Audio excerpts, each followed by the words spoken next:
And welcome back to the Cover 3 podcast here on CBS Sports. That's Tom Fornelli. That's Danny Cannell. That's Barton Simmons. I'm Chip Patterson. Lot to get to today as we are kicking off a holiday weekend. We've got not our usual Thursday selections, but Friday is going to have some headliners, a couple top 25 versus top 25 matchups. Saturday doesn't give us the normal rivalry slate, but we do have the Iron Bowl and others, much more we will get to throughout. And of course, checking in with our week 13 early line look ahead.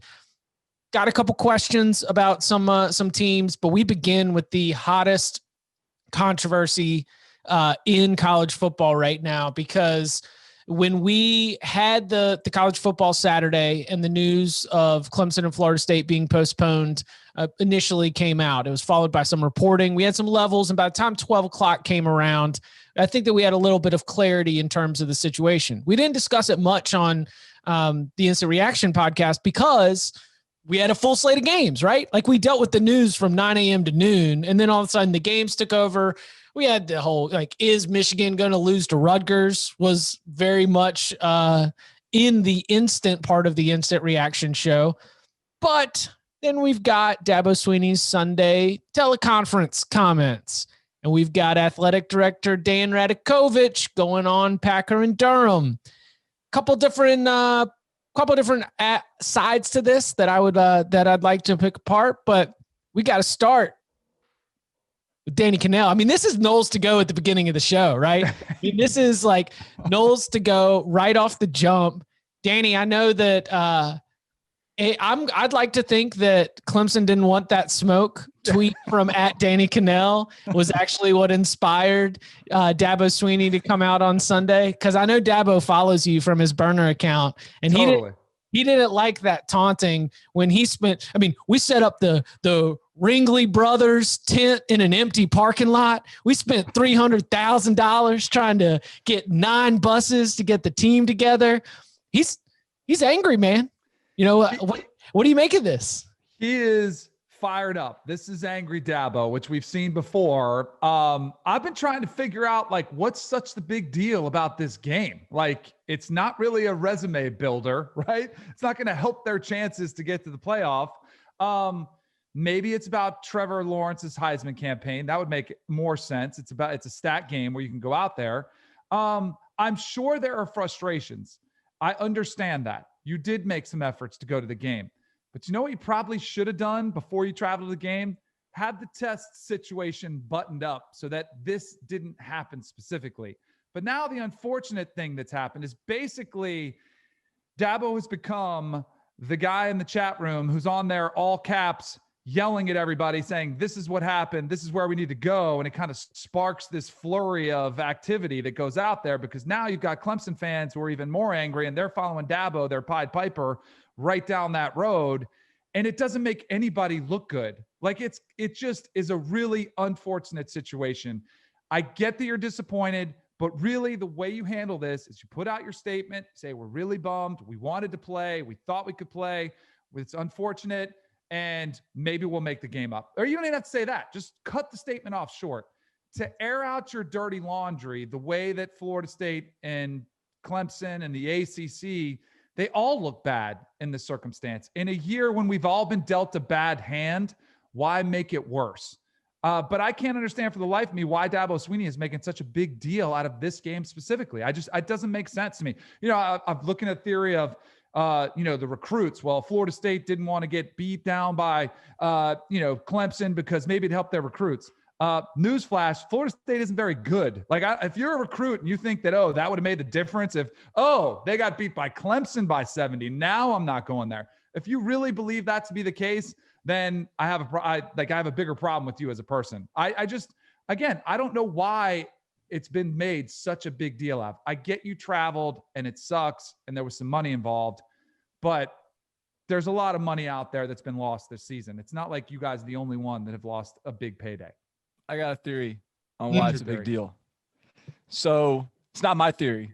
I got to credit Bud Elliott for digging this up, and I think he's in the midst of writing something on it right now. But here is the ACC official rules on the season.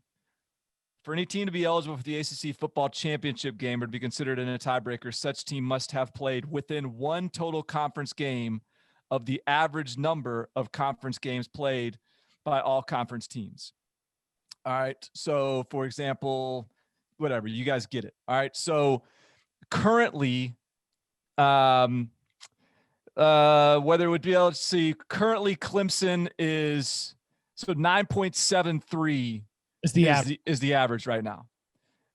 If Clemson didn't make up this game and Miami were to go ahead and, went out and complete all their games, and if we assume everything sort of goes status quo, Clemson would not be eligible for the ACC championship without rescheduling this game.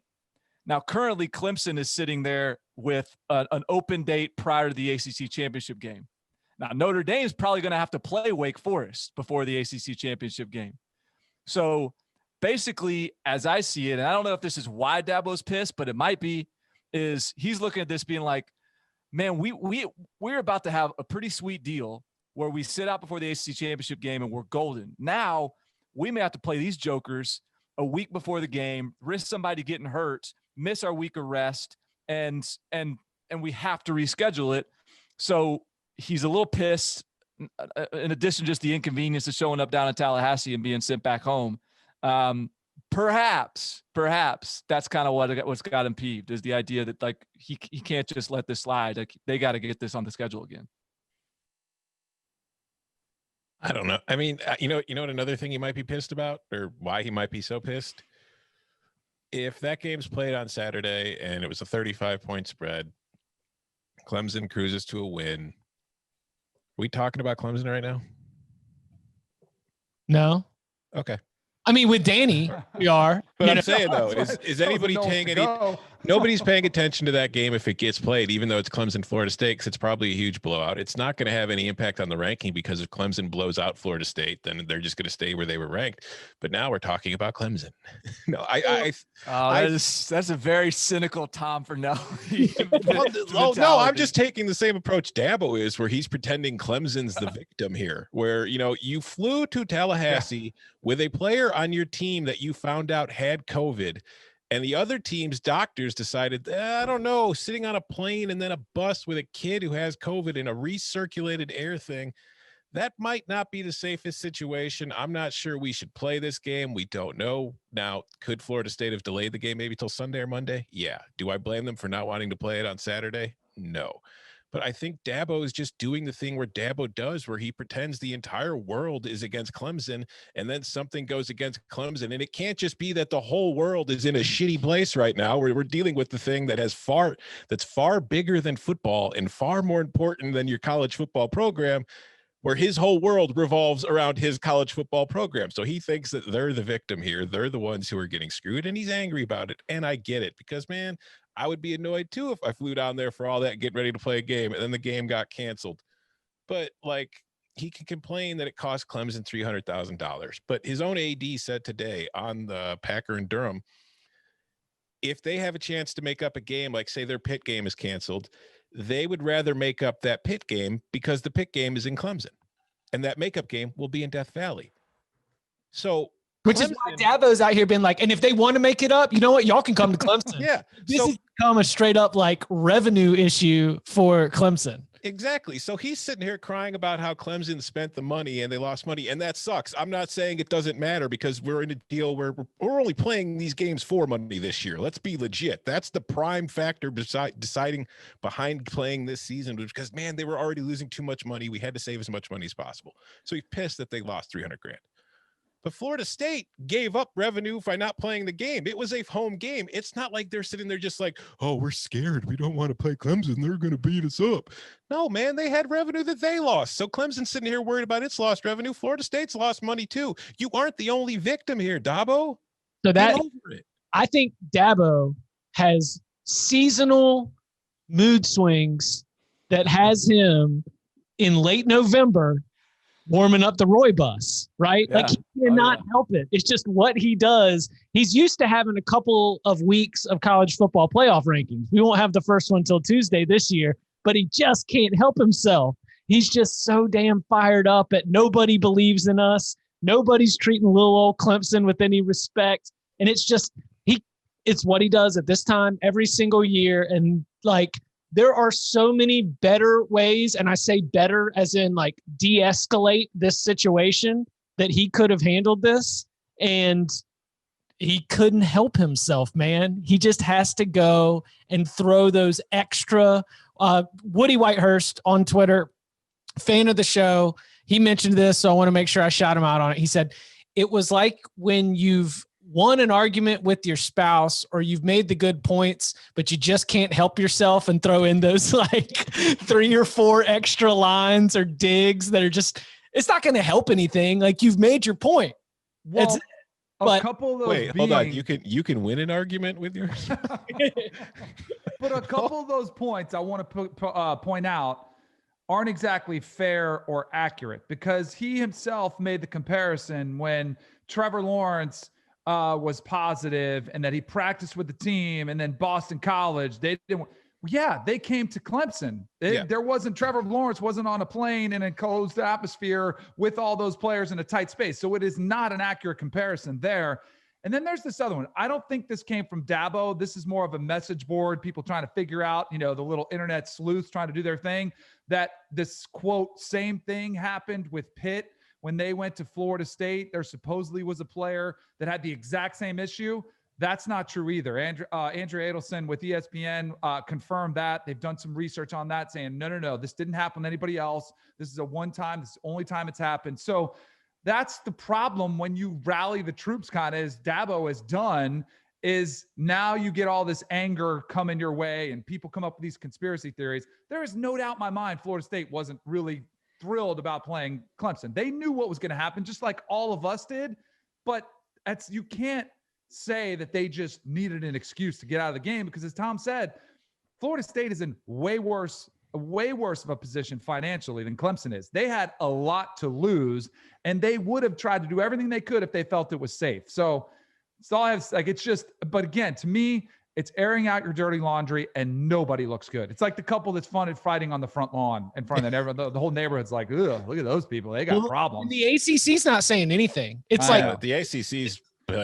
Did you hear Radakovich's theory? He's like, well, maybe the ACC needs to have an arbiter on site. What about a phone? Can't you just get somebody from the ACC to get a FaceTime or a phone call and say, here's our problem. Here's exactly what's transpired. Can you guys give us some direction? Maybe that would solve things. I don't know. That would have solved anything, though. Wouldn't it? Basically, it's just sort of like Florida State just was like, no, we're not going to play. Like, you can't make us play. You can't force them to play if their doctors are like, no, this isn't safe. Then there's just some dude like, I have decided that you must play. I mean, Clemson was with like the protocols in place. Clemson was within those protocols. Like, they passed those protocols. They were according to the letter of the law, like the ACC was approving of this game to take place. Yes. Dabo even mentioned specifically the travel roster being extended from 72 to 80 in order to give yourself more room to work with in case there was a Friday positive test. So, I far be it for me to like take sides. But you're on Dabo's side? No, but I want to present Dabo's side. I want to present Dabo's perspective. A lot of Dabo hating on here. So I do think it's fair for the frustration. I agree with the idea. Like, all right, Dabo, like, we get it. Point made. Back away from the argument, but it is fair for the frustration to be there. Like, okay, we all agreed on these rules. We showed up. This happens. We weren't being reckless with this. This is a guy that was symptomatic early in the week when he was getting negative tests, and he was not practicing. He practiced when he was asymptomatic, and then tested negative Thursday prior to the trip. And on Friday, he was still asymptomatic and tested positive. The thing's weird. Like, stuff's weird. I was talking last night. Everyone in my house right now has a sniffly nose. Like, we all got a little bit of a cough. Like, it's winter. It's the seasons are changing. Like, what does it even mean to be symptomatic and asymptomatic? It's difficult and it's complicated. And I think that there's going to be, I mean, this was, I think from Dabo's perspective, a situation that could have been avoided. But I'm not going to be mad at Florida State either. I'm not going to tell them how to decide what's safe for the players and isn't. But I certainly can understand the frustration from Clemson's end. You know, like I completely understand where he's coming from and his frustration. My problem with Dabo is his tendency to just immediately portray himself as the victim in everything that goes. You know, any kind of slight against Clemson, he just jumps out in we're the real victim, or I'm the victim here. It's like, dude, everybody loses. It's been a bad year. Sorry, but to go back to like earlier this year when like Alabama had a game canceled, Nick Saban, yeah, it sucks. We wanted to play. I'm sure they wanted to play, but you kind of have to expect something like this list that was going to happen in 2020. And then compare it to Dabo's response to it happening to his team, where it's like, oh, they're out to get us. They're scared. Now this to be fair to Dabo, again, because I do feel like we're piling on. This has been the only game where a team has actually traveled, right? The whole year where a team has showed up to play and been sent home. Now, granted, it's their fault because they did have the player. Again, this goes back to my original point. Don't get on that plane until you have your tests squared away so that this problem doesn't happen. But I think that's why it makes even more frustrating. And to all the players that they were ready to go, I'm sure they wanted to play. And I kind of hope they don't get made up on December 12th because Clemson might hang 100 on them. But all that being aside, like there are no winners where we stand right now. And it's just making it all look worse. There is no, like, it wasn't a high horse, but there is no like higher road than listening to Mike Norvell talk, because Mike Norvell gets to come out there and say this. Listen, man, I've had it. This is serious, and we take it seriously. And what are you going to say to Mike Norvell when he's out there saying that? Like Mike Norvell has had no wins, and this isn't a win, but it's at least like a moral victory of some kind that he's out here as like this. Take it from me. The safety comes first. Norvell's a COVID survivor. You know? Yeah, It's a COVID survivor. Yeah. And also, like, think of this too from a different perspective of the teams. Like, there are a lot of programs out there who have had multiple games canceled this year, and it wasn't their fault. It had absolutely nothing to do with any of the players on their teams. It was their opponents having to cancel games because of their COVID issues. Yet their coaches aren't crying about it as like Dabo is. I'm telling you, he can't help himself. It's November 23rd. It's just what he does at this time of year. I've defended him a lot for these kind of things when he does the nobody respects us stuff. But this is just a situation where it's like, dude, have some awareness of the reality of the situation. He's just got a complete lack of it in this case. So half 100 or a whole 100 if they do. I said a whole 100 if they want it. So that's why I'm kind of hoping maybe that game, maybe they reschedule with somebody else that'll go to. By the way, Mike Norvell did say he would chip in to a fund so they could reimburse Clemson and pay for their travel for the December 12th meeting. Don't do that, Mike. Don't do it, man. Know, right? Don't pay $300,000 so that you can get your ass kicked. Yeah. No. Okay. So this was a request into the show from Danny Cannell. We want DK's reaction to the instant reaction. The instant reaction podcast, I know it records after your bedtime, but it does late after work. You make it a part of your Sunday or Monday, clearly. So I do. It is absolutely required listening because I want to make sure I'm in on the conversation. So I didn't want to make this a too long, a drawn out thing, but I just wanted some quick reactions and maybe some follow-up questions for a couple of the comments that I heard while I was listening to it on my run on the beach early this morning. So you guys were talking about the Wisconsin Northwestern game. And the first thing I noticed was fraudulent Fornelli has a fascination with points off turnovers like they're a bad thing. Like, because going into the Indiana-Ohio State game, that was a big knock against Indiana. Too many points off turnovers. Then in Northwestern's upset victory over Wisconsin, it was like, well, 5 turnovers for Wisconsin. Like, at what point are turnovers actually a good thing and they're not a dock against a team's resume? Points off of turnovers are a great thing. Forcing turnovers and converting them to points are a great thing. The problem that I've had, like with what Indiana was and is now kind of Northwestern's same situation they're dealing with after their start, even after that win, is they're overly reliant on them. You have to be able to score points without forcing turnovers. You have to put together actual drives. Because the national average is, I just posted these stats on Sunday night on my Twitter account. The national average is like 16.4%. And, we're talking about if you're up in the 20s or 30% of your points coming off turnovers, that tells me your offense isn't very good, because I did the top 10 teams after this week as far as points off turnovers or percentage of them. And number one is Baylor, I think, and Illinois was right behind them. Illinois might've been whatever. But of the 10 offenses, as far as points per drive on offense, only of those top 10, I think only 2 were in the top 50 as far as points per drive on actual offense. And I think Wisconsin was one of them, and I can't remember who the second one was. So there's definitely a correlation between scoring too many of your points off turnovers. It's not that doing it itself in its vacuum is bad. It's just if it's responsible for half your points, that tells me your offense probably sucks. It's a whole lot of numbers in there. I kind of tuned out when I heard the blah, blah, blah, blah, blah, blah, blah, 37%, blah, I will blah. DM you the tweet. All right, sounds good. All right, so that was one of my questions. The other one was for one Barton Simmons, when you guys were talking about the Indiana-Ohio State game, and we were talking about Michael Penix, and you were like, that's all right. Like, I just want to make sure that you did see the stat line, that he did have 491 yards passing against the number 3 ranked Ohio State Buckeyes. He's obviously doing something good. No, so I actually got it's funny you say that, because right before this we just recorded this, I got hit up on Twitter by someone who was like a little bit like angry, being like, Barton, you must have been totally drunk on Saturday night. How dare you say some of the things you said? You owe some apologies. I was like, oh, damn. And so I wasn't drunk. 65 minutes. And so I asked, like, what did I, like, to whom do I owe an apology? And he was like, for starters, Michael Penix. And so I feel like I didn't express my sentiment properly, because I feel like Chip, Tom, like, you guys can speak to this. I don't know how much I've been loving up Penix this season, but like, I've been a Penix guy since last year. I think he's a really good player.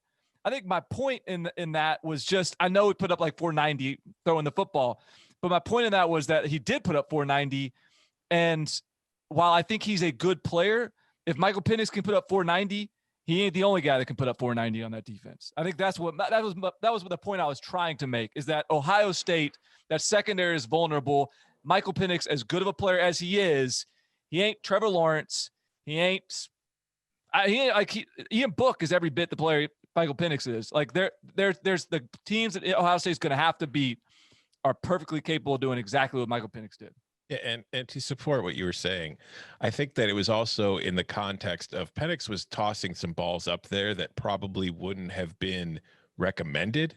Like, he would be under pressure and he would just kind of fling them down the field. And he was, Indiana's receivers were making the plays and coming down with it, where it was more results over process kind of situation with some of those throws. Okay, that's fair. Listen, we get caught in those instant reaction pods. It's a reaction. It is. Right. It's also late at night. It's just like you're kind of going off the cuff. You haven't really had any time to prepare. So it's just like, yeah, no. But see, I think this is why good, because then I come in with the listener's perspective. Obviously, some people were fired up. I was getting a little fired up. So I just wanted to kind of just nudge a little bit, dig a little deeper to clear some things up. I'm with it. It offers us an opportunity to clarify what our points were intended to be. So, hey, you keep bringing it, Danny. There we go. It's like you're our auditor. Right. Do you want me to take some of the Indiana heat off of you, Barton? Yeah. All right. Indiana fans, you should support me for what I'm about to say. You should agree with me. A little too much good for them going on. I think they lost the game. And I feel like everybody's treating them like they won just because they played it close. That is the conversation. I will agree with you. I don't too much of that for my taste. Yeah. Well, I'm not a believer in moral victories. Mm-hmm. Yeah, that's good for you. But the conversation marketplace is out here just loving up the Hoosiers for making that interesting. I mean, that was 35-7, right? Yeah. Late in the game, third or fourth quarter, that thing was 35-7, and we were cruising towards an Ohio State cover. and to just keeping the machine running. And the fact that the Hoosiers saved the entertainment factor of the noon slate is probably why everyone's loving them up. They can't help themselves. So no moral victories. Agreed. Do we give moral defeats? Like, should I lay off Ohio State? Should I, or can I continue to lean into this? Like, they took a step back. They're not the Alabama combatant that I had thought they were. If you believe it, stick with it. Yeah. That's what I'm saying. I'm just two ways. Like the Justin Fields, I don't think is a regression. I think that was a bad game. Mhm. I'm expecting Justin Fields to be more like the start to the season than he was like Indiana. But if you're going to come at the Ohio State pass defense and say, well, that is something that needs to be fixed or it's going to get exposed and picked apart in the playoffs. It's like those are the two things for me where I acknowledge the Fields' bad performance, but I don't think that's indicative of who Fields is or what Ohio State is. But the pass defense might be indicative of who Ohio State's defense is. Can I give you guys a buddy of mine who's an NFL scout who I trust his eyes on this stuff more than my eyes, right? So I was just over the course of a conversation. This was before the Indiana game. All right. This was a week ago, maybe. We were talking Justin Fields, and I'm going to save you some of like the color because I don't want this to turn into some like aggregated, like hot take of like Justin Fields. Because that wasn't the intent of the conversation, but it was a very honest opinion of him that was not as lofty as I would have expected. The thing I'll say this, he said, he doesn't have the ability to drive it like some of the top guys. He's got arm strength in the Burrow range, but not as accurate or smart. Like that was before the Indiana game. That was when he had like 7 touchdowns and 6 incompletions or something, in the first 3 games. So with that in mind, it was interesting that he kind of had his rough game. And I am going to continue to sort of keep a closer look on him because, I'd been hyping this. Hey, do we see a next step with Fields to put him on the tier of Trevor Lawrence potentially? And I do think, again, that's just one man's opinion, but I would anticipate that Lawrence is still a pretty clear notch above in the NFL perspective draft-wise. Yeah, I would say my main knock against him is that he holds onto the ball way too long sometimes. My thing with, and I think this is a direct, and I think this happens with great offenses in college. I think you see it happen with Oklahoma somewhat. I think it happened with Ohio State. Their offensive talent and offensive play calling is such that a lot of times it's hit the open guy, like the first guy who's wide open. There's not a lot of depth to the progressions of getting through. All right, he's not there. Then I'm going to go to this guy. Then I'm going to get to my outlet. Or a lot of, and I know there's some very basic 1 high, 2 high, where the middle of the field's open. You're going to read this half of the field. If the middle field's closed, you're going to read this half of the field. I get that, but you're going to see a whole lot more of that at the next level. And it's not anybody's fault. It's just they're so good and so efficient with their play calling that sometimes I think it's tough to translate that to the NFL, a la Baker Mayfield, who was so accurate at Oklahoma. And he made great throws, but then it's a massive jump when you're all of a sudden getting to a real complex offenses where you're having to read things through a lot more than you are at Oklahoma or Ohio State or a lot of schools. While we're here in the Big Ten, Northwestern in the new AP poll is up to number 11. It is as high as Northwestern has been ranked in the AP poll since current head coach Pat Fitzgerald was a hard-nosed, capital T, tough linebacker for Northwestern, playing for Gary Barnett and the Rose Bowl Wildcats. Northwestern, do you believe they are the 11th best football team in the country? I think they should be higher. I don't know if that means they are like the whatever best team, but why is Oregon ranked ahead of Northwestern is what I'm asking. Oregon is 3-0 with wins against Stanford, Washington State, and UCLA. 3 teams that I think are combined 2-5. Northwestern's 5-0 with a win over a Maryland team that's 2-0, a win over an Iowa team that got off to an 0-2 start, but has been just waxing everybody the last 3 weeks and is 3-2 now, a win over Purdue, and it just beat a top 10 team in Wisconsin. And so it has 2 more wins total, and it has better wins than any that Oregon has. So why is Northwestern ranked 2 spots behind Oregon? That's what I would like to know. Well, Wisconsin had 5 turnovers, so that's probably what it was. No, I'm just kidding. No, I agree with you. I think they should be higher. I think this is an overall, when you're talking about Northwestern specifically, I've been getting a little bit more antsy and irritated, and I think this is going to be more problematic than anybody even thought, is with the playoffs, the way this is going to unfold at the end of the year. Just the whole resume-based eye test, who are the 4 teams. And I know the college football playoff came out on Sunday and said, we talked about expansion, but we thought, we decided to stick with 4. I want to know what good reasons they had other than ESPN really didn't want to move it back. They wanted January 1st. They wanted January 10th, because I just don't know how you're going to get a legitimate 4 here, because I think there's going to be, and I think you could, clearly you're going to have a legitimate 1. Bama looks like they're starting to even separate themselves from the rest of the pack. And it'll probably be 2 and maybe 3 teams that are there. But man, are there going to be more teams than ever this year. They're going to have cases for that 4 spot, and they're all going to look completely different, because some of them may have only played 6 or 7 games. Some of them may have played 7 or 8 games, and some of them might have played 10 games, but not a conference championship. It is going to be controversial this year, and I think they completely missed an opportunity to get it right and to get it better for college football and to potentially change it for the future forever. But that resistance and, stubbornness, I think is going to create some controversy, because it does go like, how has Oregon only played 3 games versus not very good opponents?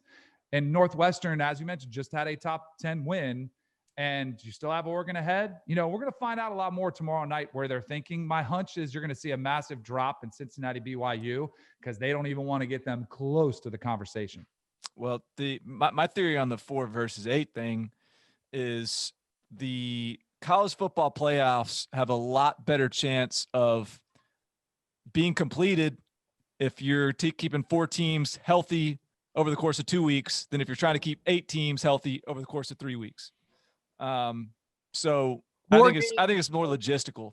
It's like a probability. If you have more games and more teams, got more chance of it not being able to go off as scheduled. Do y'all know how many wins USC's opponents have this year? 0. They've only played like the 1 games against USC though, right? Yeah, they're 3-0, and their 3 opponents have 0 wins in 2020. So they're 0-1 non-USC games? Let's see. Arizona lost to USC and then lost to Washington. Yeah. And then Arizona State hasn't played anybody since, and Utah's only game was at USC. So what's going to happen, and this is going to drive me nuts, because I think 2 of the worst words in the English dictionary are eye test. There's going to be a whole lot of, we think this team is the best in the country. And while that's great for us and what we do, and every week, that's totally fine. And if we want to put out a top 25, or you want to do a top 128 with CBS Sports or whatever list we're putting out, that's great. But when that list determines the national champion, that is a major flaw. Like, I cannot stand that. That's how, and it is every year. But I think this year it's going to be more glaring than ever. They're going to, we think this team is the best. And it's going to drive me nuts. I love Barton Simmons 2020 of the committee. They think they've got some pretty ass eyes. Was it? Yeah. They think very highly of their own eyes. They think they got them. All right. You mentioned BYU there. Coming up on the other side, we got to get into this, because with Washington State unable to participate in the Apple Cup this weekend against Washington because of COVID tests and protocol, there has been some rumblings and some chatter about a potential addition of a Power 5 opponent to the BYU schedule. What to make of that, what it could mean for BYU, and what the playoff future might look like for the Cougars, and more next. Okay, so BYU will only play Washington if they can lock in a long-term agreement, right? And Washington will only play BYU if we can just go ahead and get this thing scheduled as a one-off. No, as I thought it wasn't a long-term agreement. It was just want to make sure it happens. A guarantee that it happens this weekend and doesn't get the boot for a Pac-12 opponent that might pop up late in the week. Like when another Arizona State game gets canceled, which is probably going to happen, I think. Okay, and so Washington is trying to keep its options open because the Pac-12 has been slotting. I think the Pac-12 is trying to keep the options open. I'm because Washington, like they would have. Washington should absolutely want to play this game. Like what you've got an opportunity at Washington to add a sort of a contextual win outside of the Pac-12 kind of ecosystem, and BYU is going to be BYU. Like if BYU gets one more game in against San Diego State, then you got an undefeated BYU team against potentially a win over San Diego State that is looking like could be the best Group of 5 team in college football. That in some ways that's a more revealing win for Washington, a more revealing resume builder than a win over Arizona, Utah, whoever. Yeah, I wrote about it in the Monday After too. If I'm BYU, and like they said, they're willing to play the game as long as it's guaranteed that they'd play the game and that the Pac-12 doesn't pull the rug out from under them and say, actually, no, we're going to have Washington play Utah because Utah's game against Arizona State's been canceled and we want to keep it within the conference and blah, blah, blah. But I don't think BYU should play the game. At least I think I wrote today, I think BYU should wait until Tuesday night to decide what it wants to do because they need to see where they are in the college football playoff rankings. Because if they're in the top 10, they have absolutely nothing to gain by playing Washington. They are in a position where they're not, we can pretend they're going to the college football playoff, blah, blah, blah. They're not. And beating Washington wouldn't be the difference between BYU playing in the playoff and BYU missing the playoff. It could be the difference between BYU being in a New Year's Six game and being outside a New Year's Six game. Because if they're in position right now to get one of those at-large berths and they lose to Washington, they're out. They don't get the Group of 5. It is like the BYU hand that they have as an independent. Yeah, they have to get the at-large. They have to get one of those 2 at-larges that normally goes to Florida after they lose the SEC championship game. Yes. So, man, I don't like the way you're thinking, Fornelli. I don't like that at all. I want the competitive team that tweets out the swaggiest photo of the year with Zach Wilson that says anytime, any place, anywhere, and their official team account tweets it out. And then less than 24 hours later, there's an opportunity to play somebody anytime, anywhere, any place. And they say, thanks, but no thanks. No, but they didn't say no thanks. They're telling Washington, yeah, as long as you guarantee we play the game this weekend. I'm saying they're taking the wrong approach. They're taking your approach. I'm saying it's the wrong one. I'm with Danny here. Like this is so maddening. Like I understand the perspective here, Tom. Like you are making the case for the administrator, for the decision maker. This is, that is a sound reasoning. And yet, like, then let's just quit all the Group of 5 bluster. Let's just shut the hell up. Like, let's just get relegated to your little Group of 5 corner and play out the season. And you know what? Like, have a Group of 5 championship at the end of it. But don't sit, like, you got to do things that are uncomfortable. You have to, like, expose yourself in a way that the Power 5 doesn't. That's just the way it is. That's the pecking order. If you want to level up, you got to do things that are a little uncomfortable relative to the rest of the country. This is an opportunity. If the game is canceled and there's no game, well, all right. So they had 4 days of prep work. They get thrown out the window. Sorry. But maybe BYU's got something going with somebody else. Well, let's do that too. Right. Do that too. Like do it, and if you can get a game with Cincinnati December 5th, great. If you can get a game with Oregon December 5th, great. Whatever you can do it also. Load it up, man, because this is the only chance you're going to get. How many opportunities is there going to be realistically for a Group of 5 to get into the college football playoffs? And you say they have nothing to gain. They're not getting in. They're not getting in. This year they could. You don't think this year they could? No, I think they could. I think they could this year if Danny, I think they could. No way.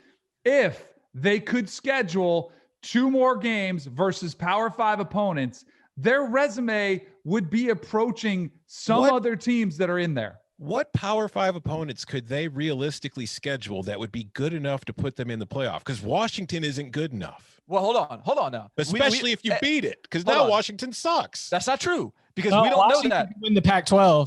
Yeah, Washington could win the Pac-12. And then you got the Pac-12 champ on your resume. And secondly, you're right. It probably doesn't matter. And they probably don't get in regardless of what they do. But then at the end of the year, when they're sitting there pounding their chest about, we could have played anybody. Like, you should have just given us a chance.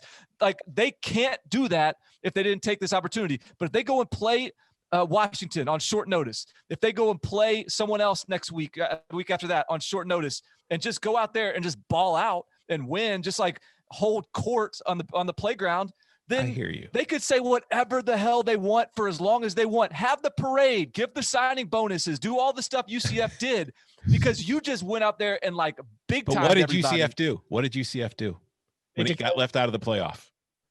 Oh, it beat Auburn. It beat Auburn in what? In what bowl game, Chip? The Peach Bowl. So if BYU doesn't play Washington and it gets a New Year's Six berth and it's in the Peach Bowl or it's in the Cotton Bowl and it plays a Power 5 program and beats them, guess what? They just did what you said they had to do. There's two avenues, except one comes with a giant check at the end, and you're an independent program who's on your own. You don't have a conference to support you. The smart thing to do is play for the New Year's Six berth, get in Oklahoma or somebody like that, like we talked about on Saturday night's reaction show, and beat them. Beat Oklahoma. When you beat them, smart, man. That's sound. That's reasonable. No, I don't think it is, because when you beat them, that team's like, hey, we didn't want to be there. We didn't want to play. Who like, cares? we weren't That's them motivated. being babies. And doesn't BYU, aren't they one of the teams that I haven't read about having a lot of financial problems? Like, don't they have all the church money and TV money? Because they have their own network too. Like, they have a lot of problems, but money isn't one of them. I think they have to be playing for reputation and the sliver. Like, because I agree, in a normal year, they are never getting in. I think this year I'd put it at 1%, maybe 2%. If you can increase that by scheduling Washington and another team and whoever else, like they're saying, anybody, anywhere, anytime, then do it, especially this year. There is no way in the world BYU or Cincinnati are getting in the playoff. Okay, it's not happening. If you said if they're in the top 10, they've got no incentive. I can give you a quick scenario where they get in. I got a scenario where they get in. Go ahead. I'll tell you why you're wrong. All right, Texas A&M gets beat by Auburn, then Texas A&M's out of there. Ohio State loses a game. They're out of there because they're still Ohio in. State's still in. I guarantee you right now, Danny. I guarantee you right now that Ohio State, Clemson, and Alabama are already in, no matter what happens. No matter what happens. Right now, you're willing to take that right now. I'll take a bet on that. All right, look, Alabama's whatever. SEC is in, Big Ten is in, ACC is in. Clemson wins out, Ohio State wins out, Alabama wins out. Those three are in. Okay, so then it's about who are you taking a 2-loss Florida? Or you take it's basically them or A&M, or them or Pac-12, or them Notre or Big Dame. 12, or Notre Dame. Well, Notre Dame or Notre Dame. Okay, so let's just say Clemson wins by 17. You know, whatever. Like let's give it. Let's make this. What if Notre Dame possibility? You know what happens if Notre Dame wins? Well, the first loss didn't count. Trevor Lawrence didn't play, so we're going to give Clemson another shot. There is no chance. Danny, it's a TV event. It's not a realistic playoff. They won't want a 3-time game when one team's already lost it twice. But none of this matters. None of this matters. None of this matters because all they should do is just pony up to the table and put the chips down and say, let's play ball and make a statement. Who cares? Make a statement for like all of Group of Five and just and just lay it out on the table. Agreed. Be a badass dude and walk in there and pick a fight. And beat them all and still get to the New Year's Six and beat another one. Line them up. I understand where you guys are coming from with the BYU thing. Again, they want to play the game. Washington won't guarantee it. The Pac-12 won't guarantee it. Anytime, any place, anywhere, as long as it's on this day, as long as we have these assurances, give me a break. Just play ball. Let's do this. I get it. I understand. I want to see the game. As a fan, I want to see the game, but using my brain instead of I sit there and say that if I'm BYU, it's the smart decision that they're making. They're making the best decision. I do think Washington might win the Pac-12. And if you've got to win over very much could, then that'd be pretty good. I don't think that's going to carry that much weight. The Tuesday night, it comes out. Like if BYU is 14 on Tuesday night, are you like, I don't know, BYU, you might want to get up in there? Yes. No, if they're at 14, they should 100% billion% play Washington on any terms available because that's the only way I don't think it matters if they're 6 on Tuesday night. You play the game. I'm saying. Yeah, I get it. But just to belabor this point further, they can't put BYU or Cincinnati in this year, because it sets a precedent for the future, whereas now next year, if you're in a similar situation, you can't just completely ignore the G5 like you have been all the time, because now there's a precedent that says, well, you let them in last year.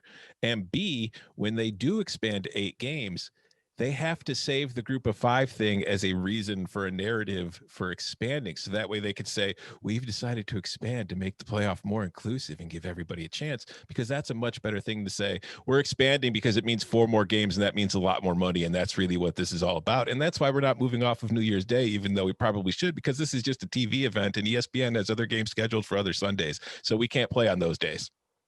Those good ass eyes don't have to do a damn thing they don't want to do any year ever, unless they're just going to pick the 4 teams they want, no matter what. Unless BYU picks a fight with the biggest, baddest dude they could find and, locks the door behind them. I mean, just do it. But one more thing.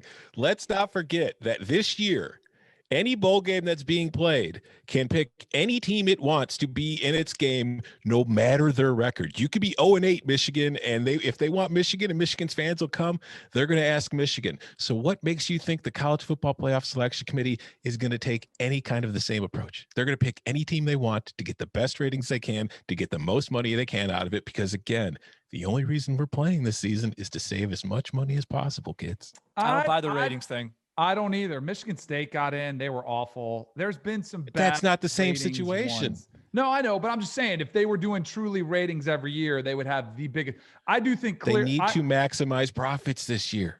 Yeah, I don't know. I don't buy the conspiracy. So the bowl eligibility thing, this was brought up on your Barton Simmons writes what is your coaches? When it's not a winners and losers, what is it? Coaches of the week. Coaches of the week. Coaches of the week. And it includes a hot seat section. Hot seat includes this week, spotlight on Virginia Tech's Justin Fuente. So Virginia Tech has the active bowl streak right now, 28 bowls in a row. It's possible that Virginia Tech, which travels really, really well to bowl games, especially if they're within about a 5 to 6 hour drive from Blacksburg in Southwest Virginia. It's possible that they could still go somewhere, regardless of their record, because it's looking like they're going to have a losing record for the first time since almost, I guess, before the bowl streak started. You think Justin Fuente is coaching in that bowl game when they get invited at 4-6? I think so. Think so? You're going to hang on to the Justin Fuente experience for another year? I mean, so the buyout will be after December 15th, the buyout will be $10 million. Right. It drops. It's 12.5 as we sit here today. I don't know. I don't have a good enough sense for just sort of like what the bloodthirst of that, booster group is, or whoever's doing the executing over there. I don't get a sense for how aggressive they are or not. But I mean, next year he would be, I think it goes without saying, he'd be playing for his job. It's been trending in the wrong direction, yeah, without question. This would be the ultimate kind of COVID pass, I think, if he did get it. Right. That, hey, even if it's 10 million, it's still a lot of money. Let's try to make it work. I have some buddies that I've worked with at ESPN that were PAs that are hardcore Virginia Tech Hokies that have been the most ardent Justin Fuente supporters, who more recently I've heard from them, maybe this isn't working out. And when you start losing your faithful, that crowd, then, you can start seeing the light at the end of the tunnel. But I do feel like this would be the type of program that there won't be enough heat, enough desire to cut those type of checks where he'll get the 1-year pass. As we turn our attention to the Week 13 early line look ahead, a reminder that many of these games discussed here are also going to be available in this week's CBS Sports College Football Pick'em Challenge. So it's Monday afternoon. The card isn't set yet. It is going to be released on Tuesday, and that contest starts every Tuesday, will run up until noon on Saturday. It is the biggest games from Saturday. You pick them against the spread, and you have a chance to win $1,000 guaranteed cash prize. You can play solo. $1,000 is going to be given away every single week. It is free to enter. You log in, say play solo, play now, click all your winners against the spread, submit it, boom, you're in it. Or you could start a pool and you could compete against your friends, compete against your coworkers. There are season-long standings. I mean, it is all going at cbssports.com/college. Once again, that is cbssports.com/college. The biggest games against the spread on Saturday. Shout out to K-Dub, who is in first place right now for the season, had 10 correct winners on last week's card, up to 73 for the season, holding a 2-game lead on Poshmark. Hopefully y'all are Cover 3 podcast listeners. But even if you have not been competing for as long as some of these others on the standing, you can be winning this cash prize every single week. cbssports.com/college to play. Once again, that is cbssports.com/college to play. Texas, Iowa State, Friday. Texas is a 2-point home favorite. Top 25 game, so it's not the sleeper trap that you might ascribe to Tom Herman. We have not seen Texas since its back-to-back wins against Oklahoma State and West Virginia with the Kansas game postponed. I feel like, we put them to the side.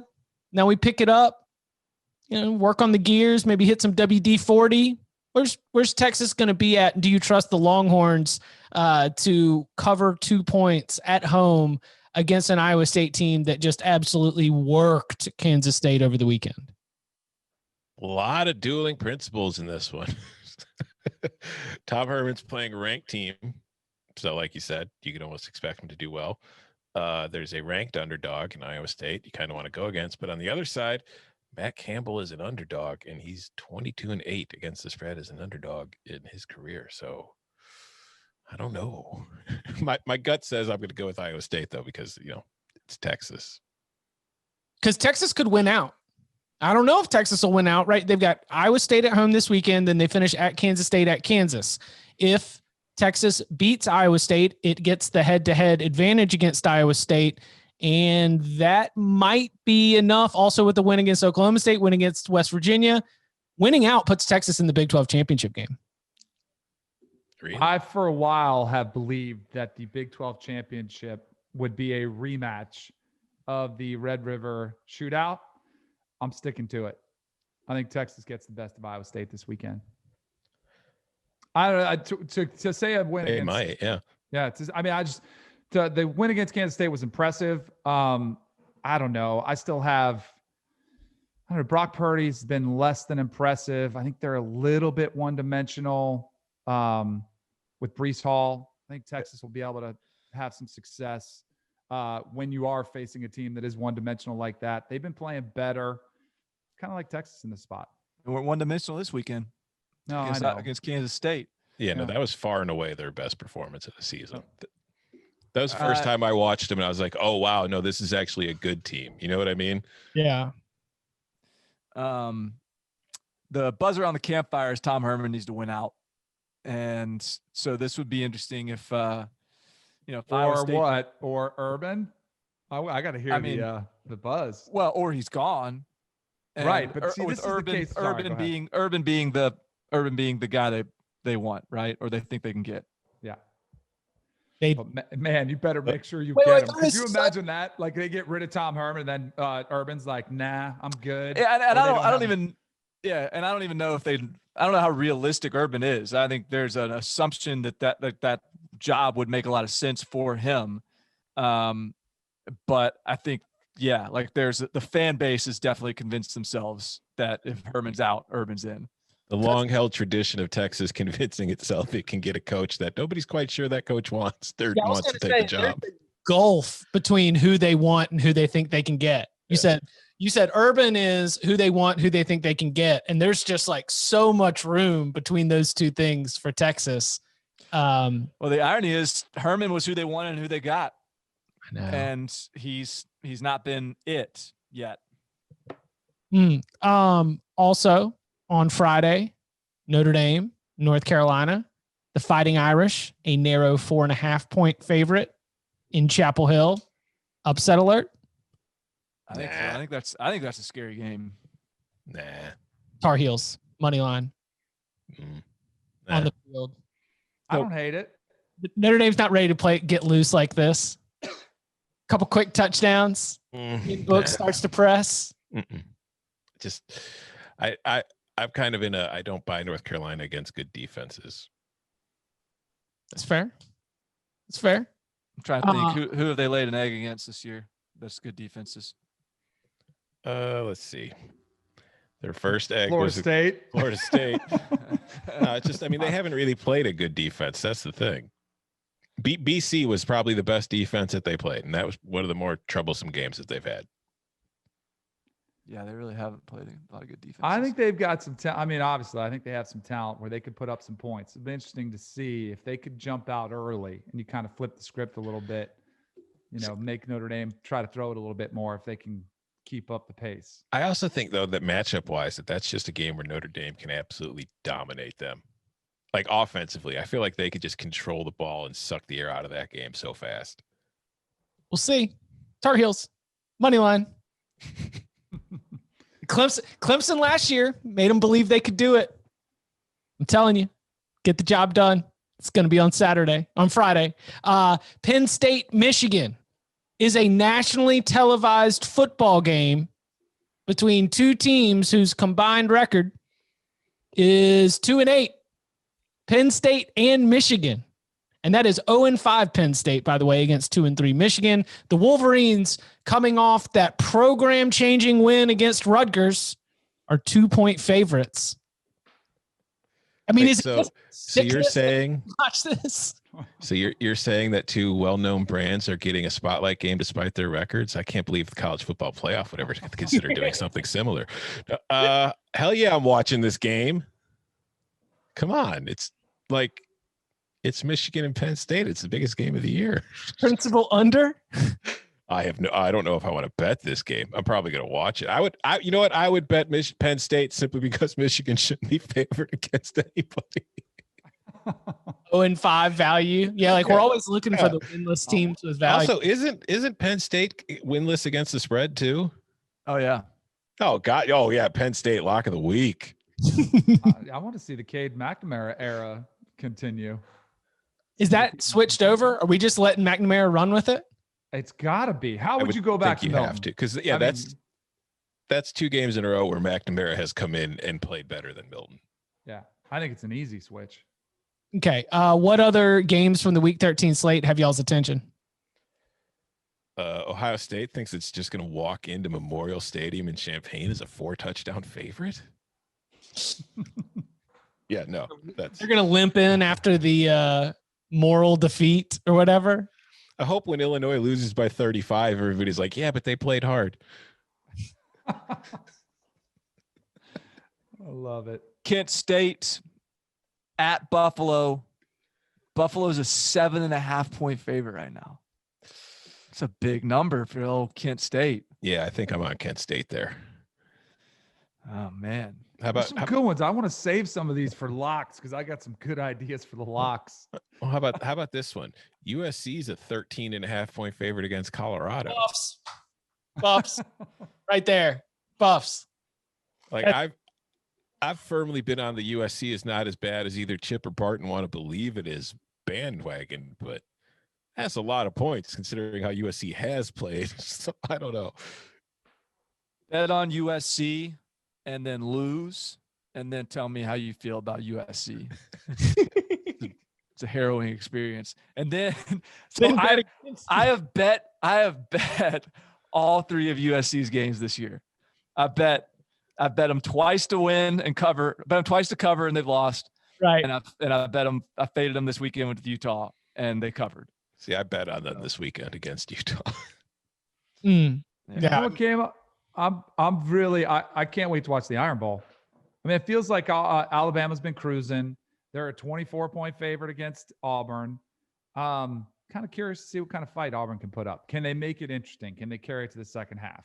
I feel like it's kind of like a principle where if Auburn's getting that many points in an Iron Bowl, yeah, considering how Auburn typically plays in these games against Alabama, I feel like you kind of have to take Auburn here. I mean, it's going to be close. It's going to be competitive, and you can see it on CBS Sports, cbssports.com, or on the CBS Sports app. That's right. Every SEC on CBS game of the week is available for free. Watch it through the CBS Sports app. CBS Sports HQ will be your home for all pregame, halftime, and postgame fun all around the Iron Bowl. Auburn doesn't win in Bryant-Denny. Game's in Bryant-Denny. Alabama's going to win. Auburn's I get the idea of why you take the Tigers, but I don't see them marching into Tuscaloosa and coming out with the win. Hey, two of the best games of the weekend. One, West Virginia hosting Oklahoma, who might be like the second best team in college football right now. Mm-hmm. And the other one is Vanderbilt Tennessee. at night. Yep. Yeah. Tennessee. I think they've won like three of the last 6 against the Vols.